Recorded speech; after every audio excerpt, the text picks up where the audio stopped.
सोलापूर विधान परिषदेची निवडणूक जी आहे ती बिनविरोध होण्याची शक्यता होती, मात्र आता ती बिनविरोधाची शक्यता मावळलेली आहे। आपल्यासोबत भाजपचे आमदार सचिन कल्याण शेट्टी आहेत। दादा, काय सांगाल? बिनविरोध निवडणूक होण्याची शक्यता होती, मात्र शेवटच्या क्षणी काय नक्की बिनविरोध होईल याची आशा आम्हालाही होती। आम्ही सगळेजण त्यासाठी प्रयत्नशील होतो, कारण एकूण 8 फॉर्म आले होते, 9 आले होते, 2 काल रद्द झाले, 7 राहिले, त्यात एक आम्ही आणि 6 इतर फॉर्म राहिले होते। 6 पैकी 5 जणांनी आमच्या विनंतीला मान देऊन सगळ्यांनी फॉर्म काढून घेतला। पण राष्ट्रवादी शरद पवार गटाने ही निवडणूक आता लढवण्याचा निर्णय घेतलेला आहे।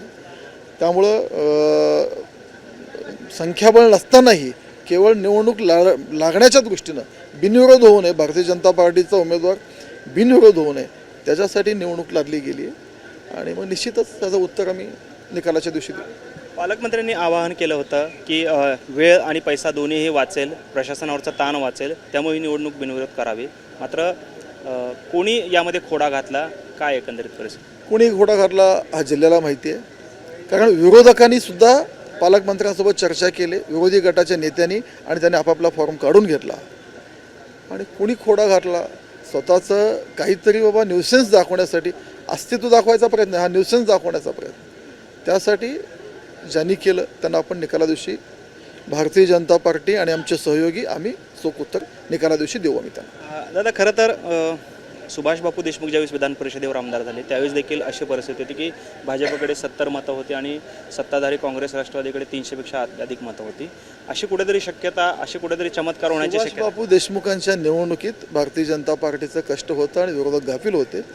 इथं भारतीय जनता पार्टी कधीही गाफील राहणार नाही, आम्ही सजग राहणारे लोक आहोत। कदापि ती शक्यता, इतिहासात एखादा चमत्कार घडलेला, तेही जे घडवलं ते भारतीय जनता पार्टीने घडवलं।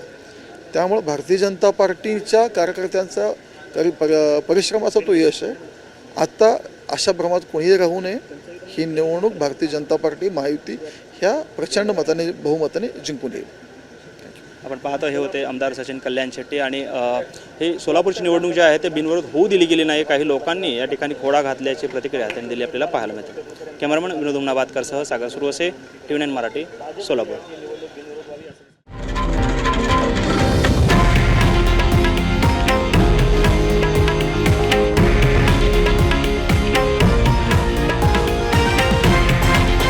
हे आहे देशातील नंबर 1 न्यूज नेटवर्क आणि आपण पाहत आहात TV9 मराठी, एकमेव।